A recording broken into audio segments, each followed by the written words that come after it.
𝗪ज्ञानात्मवृन्दस्य ज्ञानाञ्जनशलाकया चक्षुरुन्मिलितं येन तस्मै श्रीगुरवे नमः। नमामि विष्णुपादाय कृष्णपृष्ठाय भूतले श्रीमते भक्तिवेदांत स्वामी नामिने। नमस्ते सारस्वती देवे गौरवाणी प्रचारिणे निर्विशेष दीपायश्चादेशतारिणे। श्रील प्रभुपाद की जय। Okay, so let's see. Okay, so we're talking about the subject matter from knowledge to realization. This topic appears to be odd because first of all the question is, why did I choose this topic? And there's a deep relevance and deep need of this topic at this hour in our society among devotees, as I have realized, going to different places around the world. Now, why this topic first, and then I'll enter into the topic. The problem is that our devotees are very nice and very inspiring, and all of them are coming with a lot of sincerity and want to learn many things. But there's a problem that most of our devotees are nowadays not so much into reading Prabhupada books, as I have observed.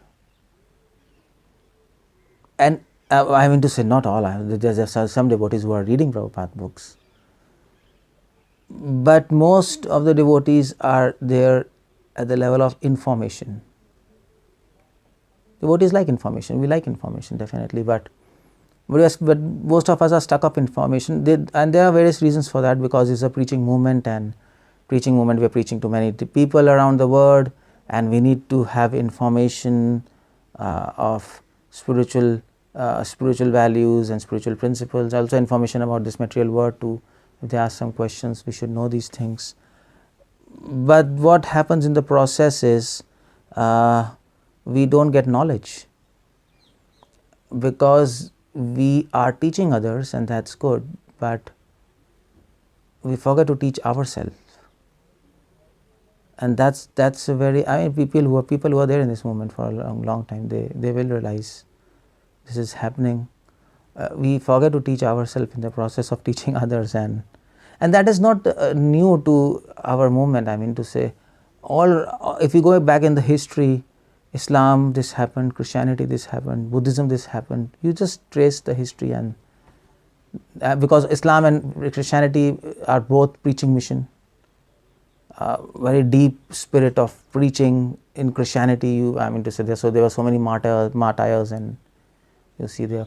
When Islam also expanded, it was just, Prophet Muhammad, he said, spread the message. That was his dictum, and they were going to different places spreading the message. And but then after Prophet Muhammad, Islam split into two, Sunni Shia. There were great fights, bloodsheds. Prophet Muhammad's relatives, his son-in-law or something, Hussein, he was killed. His whole family was so it was almost a genocide, and people were lost in information.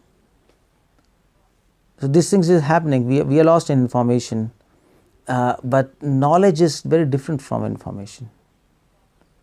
Knowledge means that you are applying that information in your life. That is called knowledge. If you are not applying it in your life, it's information. And that's called jnanam in Sanskrit, jnanam.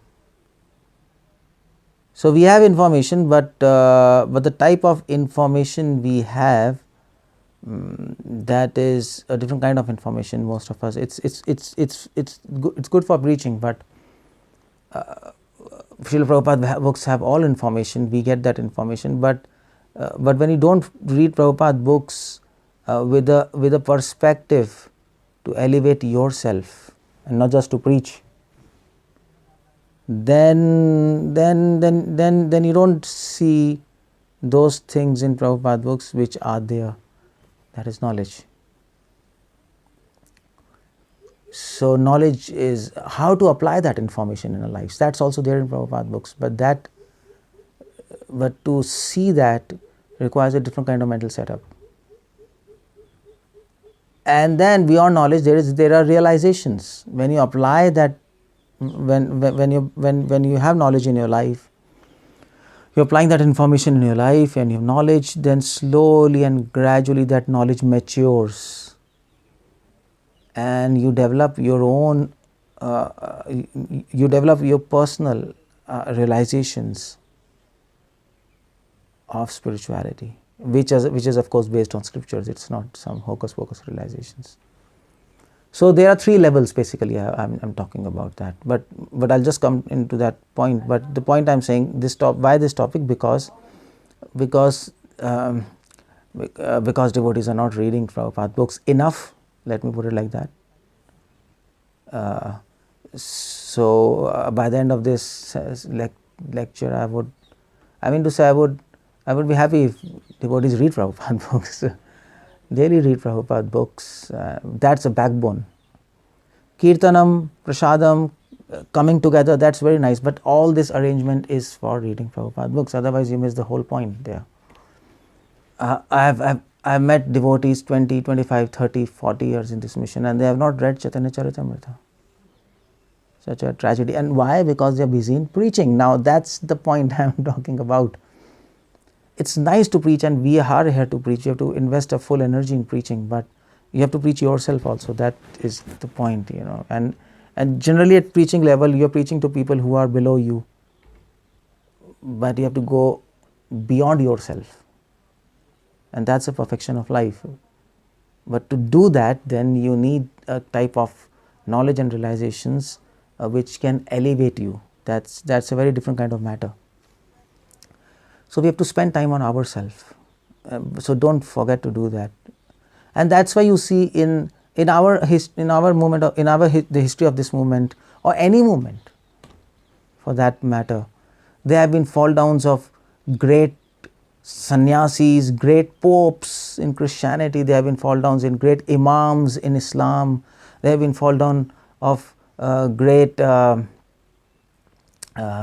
lamas in Buddhism. You read the history. To say why this is happening, the question is, it's not it's not that our Iskcon is not immune. Iskcon is immune to all this. It's not like that. We are people practicing this pure message, and history repeats. So we have to see that history should not repeat. And for that we have to take some steps and precautions. And if you read the history of a movement, or any movement for that matter, you will realize the main lack in any movement which has collapsed is that the devotees or the congregation or the members of that movement forgot to give enough concentration on the books of their prophets and their acharyas. Sri Sampradaya almost, collapsed after Vadakalai Tenkalai. Madhvacharya Sampradaya, it's almost gone. Nimbak Sampradaya, nobody knows where it exists at the present time.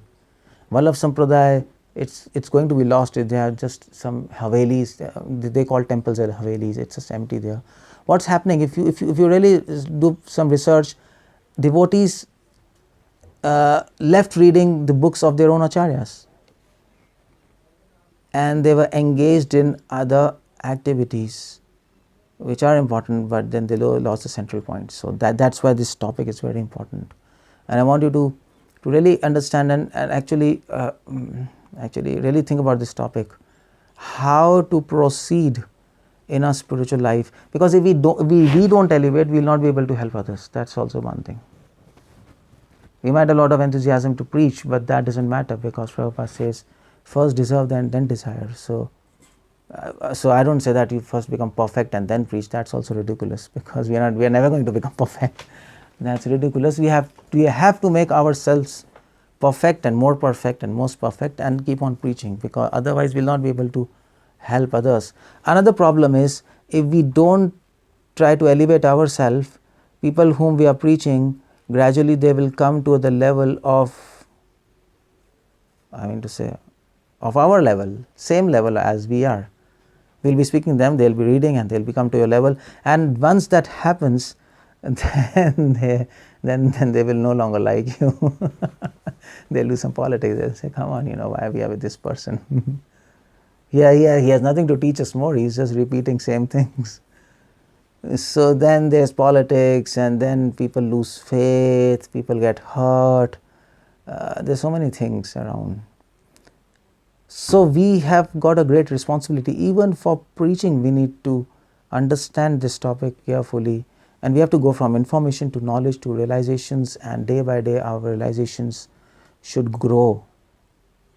In Shandilya Smriti, there is a Dharma Shastra by the name Shandilya Smriti, and so I was reading that for some other research purpose, but I came across with a verse, and it is very practical, and it says the guru, the duties of a guru. Now by guru we think it's Diksha Guru, Shiksha Guru. It's not like that. By guru we means Amar aage guru hai taro desh. If you are preaching to 4 people, you are guru in that capacity. You are a leader. You're guiding them. So guru, or in simple terms, any really, I mean, say in literal sense, Diksha Guru, Shiksha Guru, congregation leader, or maybe temple president who is leading people, congregation. What is a duty? Now, Shandilya Smriti says they have 2 duties. Of course, if you read Bhakti Sandarbha of Jiva Goswami, if you read Srila Prabhupada, Chaitanya Charitamrita, Prabhupada in Prabhupada's writes many qualities of a guru, but 2 important qualities. Now Shandilya Smriti gives these qualities from a very practical perspective. You can say a guru should be simple and sincere and compassionate. That's okay. That's largely something theoretical thing. But Shandilya wants to talk on a very practical terms. Okay, what he should be doing. 2 things. Now the first thing is, he says that he should give buckets of knowledge to his disciples or to his followers. He should inject them, he should infuse them with knowledge. Shandilya says he should give them so much knowledge that the ears and nose and eyes will be leaking knowledge. That's the idea there. That's the function of a guru. And to do that, second point is, he should continuously increase his knowledge, otherwise he will not be able to do it. And then Shandilya says in the next verse, if he is not doing this very thing, and rest of the things he is doing, then his disciples will reject him one day.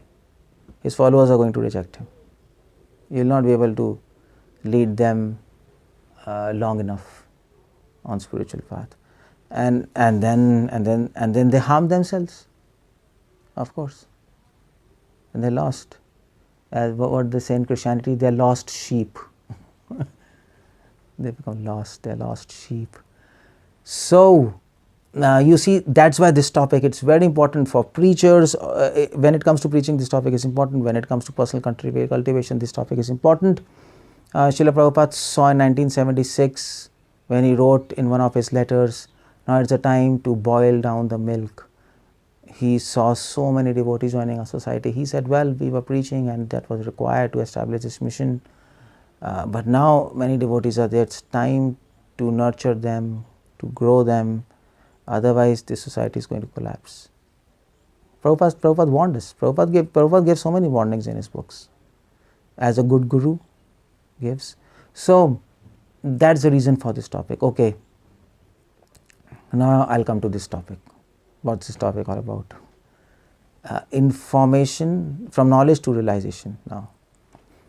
So this topic comes directly from Bhagavad Gita, chapter 9, verse number 1.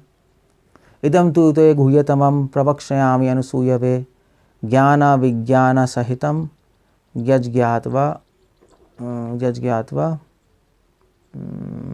𝗪𝗲𝗱𝗪, something like this. I just forgot this last line. Anyway, the point is, Krishna is saying, 𝗪𝗏kshayaami anusūyave, Krishna is saying, I am telling you now the knowledge, the most confidential knowledge. Chapter 9 is named the most confidential knowledge. And then he says the most confidential knowledge comprises of Gyan and Vigyan. Now Gyanam is knowledge and Vijnanam is realization. I think Srila Prabhupada gives the same thing in his translation. I am telling you, it is all knowledge and realizations. I think so, yeah. So, that's the verse there. And Krishna himself says, I am telling you this thing with knowledge and realization. Now later in the lecture I will tell you there is something even beyond realization, which Krishna is talking in the second verse of 9th chapter. And the second verse of 9th chapter, Krishna says,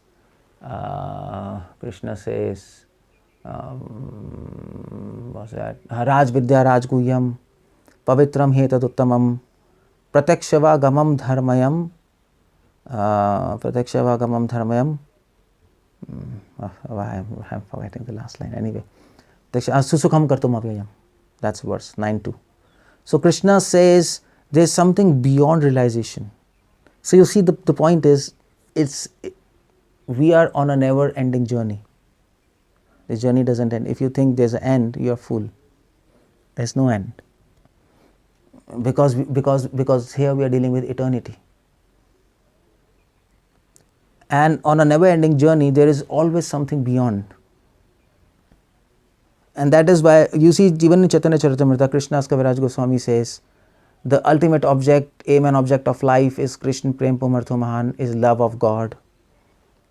But then he says there are stages even beyond love of God, he says, which are inaccessible to human beings. So after prema comes sneh, after sneh comes man, after man comes pranay, after pranay comes bhav, after bhav comes mahabhav, after mahabhav comes rudi mahabhav, and then you think it's end? No, there are even beyond that. So that's why.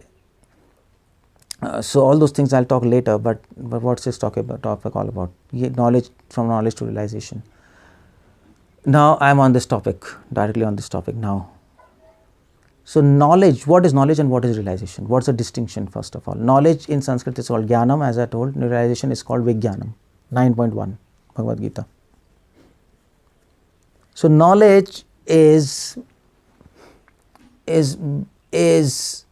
a type of wisdom, a practical life experience. We would not like to call chemistry, maths, physics and history as knowledge. In strict sense, we would like to call them as information, as scientists themselves call these branches as information technology. We don't say. So it's information. It's information about this physical world, and we use that information to make machines and technology. That's it. But knowledge is practical life experience. That's called wisdom, which Krishna says in Bhagavad Gita, 13th chapter, 1st, 2nd, 3rd, 4th, 5th verse. Krishna says, Amanitvam adambhitvam shantir arjavam. So he says, this is knowledge, everything else I consider as nescience. It's 13.1, isn't it? Well, it's 13.1 or 16, also 16 chapter, first few verses, again, divine qualities. But I think it's 13.1, 13.1, 2, 3, 4, 5. Where Krishna says this is knowledge. Isn't it? Isn't it? Anyway, we will check it out. So there in the last line, Krishna says, "Iti jnanam ajnanam tathanyatha." This is knowledge. What I consider, everything else is nescience and ignorance. Just give me this. Just forget it. It is no. It is not 13.1. Sorry, 16.1. Sorry, just sorry. You can just change it. 16 divine and demoniac natures. Yeah. 16.1, 2 and 3rd verse. Come on, you're wrong. Yeah, I got it wrong. Just give me a minute. If anybody knows, you can tell me. But okay. This is the one. 13th chapter, 8th to 12th verse. Yeah, you can just go there. Sorry for confusion. 13th chapter, 8th, 9th, 10th, 11th, 12th verse. In the 12th verse, Krishna says, Etad jnanam iti proktam ajnanam yad ato anyatha. And Srila Prabhupada writes there, all these I declare to be knowledge, and besides this, whatever there is, that is ignorance. Srila Prabhupada writes. So what Krishna declares as knowledge, he is not saying chemistry, maths, physics. He doesn't say. He says humility, pridelessness, non-violence, tolerance, cleanliness, steadiness, self-control, renunciation, freedom from entanglement with children, wife, home and the rest, even-mindedness, constant unalloyed devotion to me, aspiring to live in solitary place, detachment from general mass of people, accepting the importance of self-realization and philosophical search for absolute truth. There are, I think, 19 items there. And this is knowledge. So what's this? In English language, you can call these as virtues. These are divine qualities or virtues. That's knowledge. In English, we can call it as virtue. Confucius in China would like to call these as wisdom. Vedas will call them as ritam. And Britishers, Birmingham, you call it as virtues, moral virtues, something like that. So this is knowledge, which in childhood we were reading morality and all these moral qualities like this. Of course, these are not moral qualities; these are divine qualities. There is a slight difference between moral qualities and divine qualities. These are not mundane, but these are moral qualities connected to God. That's a difference. It's called knowledge.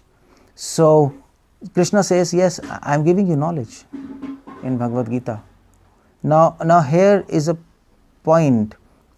So you see, if we want to cultivate knowledge in Krishna consciousness, we have to cultivate virtues in our life. So we generally think knowledge means, okay, you remember verses and you remember these points and 9 points and 10 points. This is information.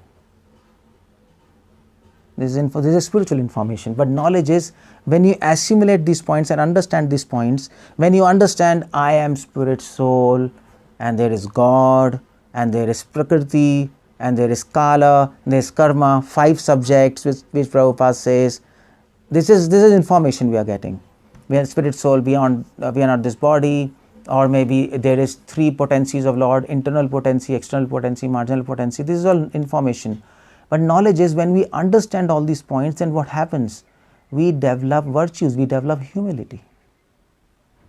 If we understand we are a small particle of God, we become humble. If we understand we are not this body, we are soul, we develop tolerance. If we understand, if we understand that there is laws of karma and we are entangled in laws of karma, we develop detachment. So you see the point? That's the difference between information and knowledge. Generally we think knowledge is do a course, learn points and I've got knowledge. No, that's not knowledge. And that's not knowledge. Knowledge is judged by how many virtues you have. And so 13th chapter, you just make a list. Krishna is making a list and giving to you. 13th chapter, 8th, 9th, 10th, 11th, 12th. This is knowledge. If you have humility, you have knowledge. If you have simplicity, you have knowledge. If you have cleanliness in your life, of your mind, you have knowledge. If you have tolerance, you have knowledge. If you have detachment, you have knowledge. So this is called as knowledge. So you see the difference, and that is why Scripture says. That's what Prabhupada says. Our society is. One of the function of our society is to make brahmanas. And the soul criteria for being a brahmana, one of the very important and soul criteria for becoming a brahman is to have these virtues in our life. So vidya vinaya sampanne, if you have real information, spiritual information, then you will develop humility. You see the point there. So that is knowledge. So, if we define knowledge in this context, then we don't have knowledge, because how many qualities do we have? We have to check. And the point is, you have to check how many qualities you have. Knowledge is tested in the times of difficulties. You don't test knowledge when you are okay in your life and everything is fine. So you're sitting in your room with AC on and you're reading a book, then you don't test knowledge. That's not the point. That's not how you test knowledge. You test knowledge, how much knowledge you have in the times of difficulties and troubles. Because in the times of difficulties and troubles, these divine virtues which we have acquired, they will reflect themselves. But if we don't have these divine virtues, then in the time of troubles, our bad and demoniac qualities will come forth. Like, for example, I mean to say, so for example, we might think in our minds, I am humble and I am a simple devotee. But suppose then there is some fight between two devotees, or there is a heavy politics around you, and then you become disturbed and you become angry and you shout and you make use of bad words, then it's a test. Then you fail the test because you lost your virtues at that critical moment. So when a person is standing on the beach, then he might make a philosophy that, okay, when people are drowning, I will save them, I will help them. But that all theory is when he's standing on the beach. But if suppose he's in the sea and he's drowning and others are drowning, then he'll forget everything and he'll first save himself. That reflex, you see, there is a reflex in us which actually kicks in when there is a problem. Otherwise everything is okay. Otherwise we are undisturbed. Otherwise we are all Paramahamsas. We don't have lust, we don't have anger, we don't have envy. Everything is nice. But when things go upside down in our life around us, in temple or in practical life, then that reflex kicks in.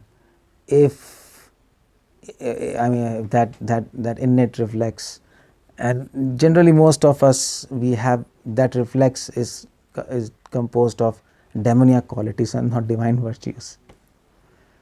So knowledge, so we have to define knowledge a little deeper. Knowledge is accumulation of divine virtues in our soul and not in our life.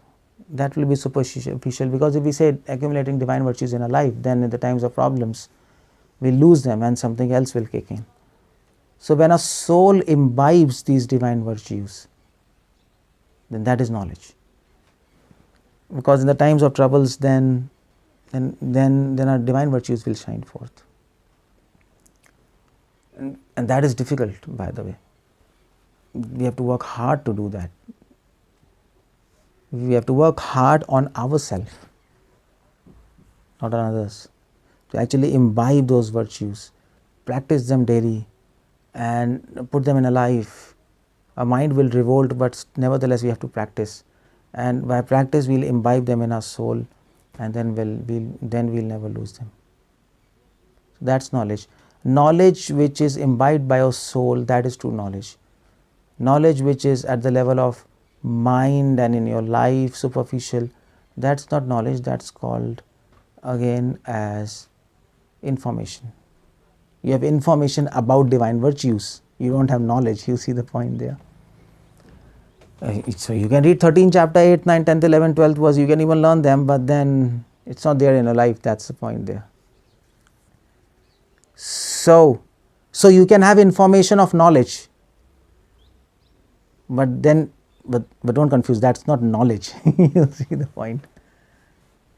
Just like I am giving you a lecture, what's knowledge? So you have information about knowledge, but you don't have knowledge, because for that you have to practice. So that's why I told most of the devotees are locked up or blocked at the level of information, because they even don't know what's knowledge. They're confused what's knowledge, first of all, and to get knowledge, you have to really work hard on yourself. You have to mold yourself. You have to leave your assumptions. You have to leave your assumptions and ideas. I mean to say, you have to, then you develop. To gain even one virtue, Bhaktivinoda Thakur says, it takes 10 years. You can imagine. I mean to say, to gain that virtue in a soul, it's not easy. So that's knowledge. But by the process of bhakti, it becomes easy. But it becomes easy. But provided you know what you are doing, that's the idea. Even if you don't know what's knowledge, what's realization, and what's the difference in what is happening, then nothing happens. Nothing happens, because then you are driving in darkness. You are going round and round. You are not going where you are supposed to go. You are driving fast. You are driving 200, 250. And you are enjoying the ride, but it's going round and round. It's not proceeding. So you might enjoy Krishna consciousness, but just as you are enjoying a ride. But if you are going round, then you don't end up anywhere. So that happens if we don't have proper understanding of what we are doing. So, and that's why devotee says, Prabhuji, I don't feel I'm advancing even after so many years. I have same nature, same lust, same problems, what to do. The point is, you were driving since, the devotee said, we are sincere, we are practicing, we are doing everything. But the problem is, you are driving in darkness. You never cared to know the way. You assume that I know the way and everything is pretty clear to me, but that doesn't happen. Maya doesn't even allow you to understand what's the way. That's called Maya. So that's knowledge, okay. Now, the next level is realization. Jnanam, Vijnanam. Realization means Vijnanam. Now, what's realization? Now, realization is beyond knowledge, of course. Next step. So, if knowledge is virtues, realization is Krishna says realization is actually. I don't want to use that word. Realization is personal, personal understanding, and of course feeling component is very important. Personal perception of feeling or understanding of truth. And that's what Krishna says in 9.2, Pratyakshavagamam dharmayam. Pratyaksh means, so Prabhupada writes, direct perception. Direct perception of truth, that's called realization. For example, we know that we are soul, we are not this body, but that's pretty much information. But when we can see I am soul and I am not this body, we can see that. Or we can feel that. We might not be able to see it now. Pratyaksh also means not by these eyes, but by intuition. We can feel and experience. Feeling is very slippery word. But when we can experience that I am soul and I am not this body, we can really experience. It's not just theory for us now. We can experience and we can directly perceive Krishna and His qualities when we are chanting the holy names. That's called realization. At that point, you don't need to read scriptures because you have seen the truth. Hey, Haribol. Yeah, so at that point, you don't need to read scriptures because you have seen the truth. So at the level of realizations, you read scriptures to confirm your realizations. You have seen the truth, and now you're confirming. Okay, fine. This same realization this acharya had, this rishis had. Okay, fine. This is right realization. This is not some mental speculation. So you get realizations, that is called realizations. So direct perception of truth. Now what we have information about truth, but we don't have direct perception. We know Krishna is 𝗙𝗃 Anand, but we don't have direct perception. What do we mean by 𝗙𝗃 Anand? That's in theory. His body is made of 𝗙𝗃 Anand, but what that means, we really don't, we can't grasp that. But when you chant nicely, and when there's mercy of God and Guru and devotees, and when God is well pleased with us, then by His mercy He will give these realizations. He will give direct perception of Himself in your soul. That's called realization. So that is very important, because what we have now, it's all rented property. We have taken rent from parampara, but we don't have our own house. We don't have our own things. But we should have our own things, because otherwise, if you don't have your own thing, then there's no credit for you in the eyes of God, because you have just taken everything from parampara. But things are given to you to actually inspire you to develop your own stuff, isn't it? That's what our word all about. So people help others so that they can stand on their own feet and they can develop their own things slowly and steadily. So that's desired. Srila Prabhupada says everybody has to fly his own ship, his own plane, aeroplane. So everybody should know driving on their own. So otherwise, how will you drive? You can't. You have to know yourself. Somebody can tell you how to drive, but you have to drive and know yourself. Otherwise, you meet an accident. So that's the whole point. Your personal direct realization of truth, that is called realization. So both these things, knowledge and realization, are very necessary. Divine virtues and realizations. Otherwise, Bhaktivedanta Swami Prabhupada said, we are in a very unsafe zone, an extreme risk, because jnanam and vijnanam, they don't let a devotee fall down. And even if he falls down, he reinstates himself very quickly, because the goal is clear and your soul has imbibed these virtues, and you have got some direct, not 100%, but some direct perception of truth. So you don't get confused by stupid philosophies and stupid advices. You know, this is like this. You know, it's like this. So if somebody comes from planet Moon and there are like far intelligent species than you, and they say, well, sugar is salty, you will never accept it. Even if God comes and tells you sugar is salty, you may not accept. You say, come on, I've eaten sugar and no sugar is sweet. Nothing can confuse you. That's called realization, direct perception of truth. You don't get confused. So, the holy name is God Himself. You don't get confused if you have got a direct realization. So you don't have to really read scripture. Whenever you chant, you know it is Krishna. So then you don't chant inattentively. So you see, it actually saves you from falling down or become confused. So that's called knowledge and realization. So Krishna says, Jnana Vijnana Sahitam 𝗪𝗀𝗍 𝗪𝗔𝗍𝗪 9.1.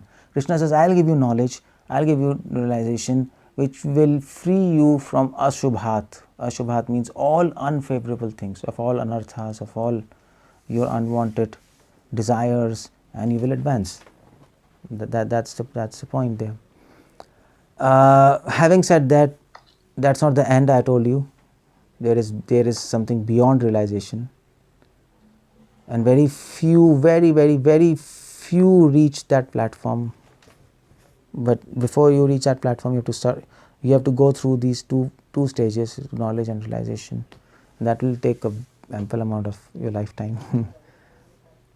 But if you're blessed and if you're fortunate, you can reach that platform. That's called as revelation, beyond realization. In Sanskrit, that's called as 𝗪𝗲𝗪𝗀𝗪 platform, revelation. 𝗪𝗃𝗃. Jnanam, Vijnanam, and then 𝗪𝗃𝗃. 𝗪𝗃𝗃 is a platform which is beyond human realm. No amount of knowledge and realizations. Knowledge and realizations needs an effort from your own part. But revelation is a stage where human effort has no value. Those truths will be revealed by God to you whenever He feels that it's an appropriate time for that particular soul to receive those revelations. That's called revelations. For example, whole spiritual world will be revealed to you, will be shown to you. In your trance, revelation happens in trance. It doesn't happen in normal consciousness. Which Chaitanya Mahaprabhu was there. He was in waking consciousness, he was in unconscious state, and then he was in a semi-conscious state. 3 states Krishna Consciousness Goswami says. So semi-conscious and unconscious states are trance, and that their revelations happen. And that happens to very few chosen people. And then, but that's not even the end. There's something beyond revelations. There's called as a Prakrit Stage. All this Prabhupada talks about. Prabhupada speaks all these stages in his room conversations and morning walks. You can see that. It's nothing new. I'm not talking from some acharyas or something. It's there in Prabhupada books. But you might have, even you have read Prabhupada, you might not have noticed that. But anyway, I can simply presume you may not have even read it. I'm pretty sure, because people have not read Prabhupada books. So even beyond revelation, there is stage aprakrit, which in terms of Bhakti Siddhanta or Srila Prabhupada, that's called transcendental stage. So you see, transcendental stage, which is even beyond revelation, and at that stage, God embraces the soul. You are united with God. That is transcendental. And you see, Srila Prabhupada talks so much about this word transcendental. What do you see? It's such a deep word. We often say devotees are transcendental, we are transcendental. In a very general term, that's okay. In a very specific term, that's absolutely not okay. So in general terms, we say these are pure devotees, but when you, in a specific term, they are not pure devotees, they are practicing devotees, you see. So transcendental is a very specific word which is referring to a Prakrit stage, which is beyond knowledge, realization and revelation. And so now you might realize becoming transcendental is very, very, very, very difficult, very, very, very, very rare. We are all now practicing on Krishna consciousness on a very mundane platform. But because our goal is to become transcendental, that's why sometimes we might say we are transcendental. But if you really fine tune in the microscope, you will see, no, come on, that's not the point. So that's a transcendental stage of Prakrit. And that's the end, no, there are stages beyond that also. But that's beyond the scope of this lecture. I don't want to go beyond that. But the idea I'm trying to give you, we are stuck up at information. Philosophical information, shloka information, or information about knowledge, information about realization. But we have to go beyond this level and really have knowledge, really have realization, then revelations and transcendental. So if you don't go up, then you're going down, that's all. That is this journey all about. You cannot stand at one place. That can't happen in spiritual path. Either you're going up or you're going down. So, and that's why so that's why I began this lecture with the point that a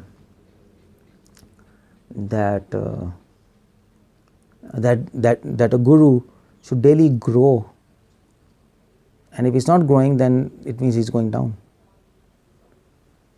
and then people lose faith, and then they fall down gradually. So that is today's topic, from knowledge to realization. I can speak so much more, but I think I'll stop here and If there are questions you can ask, because this is too much dose I have given you today.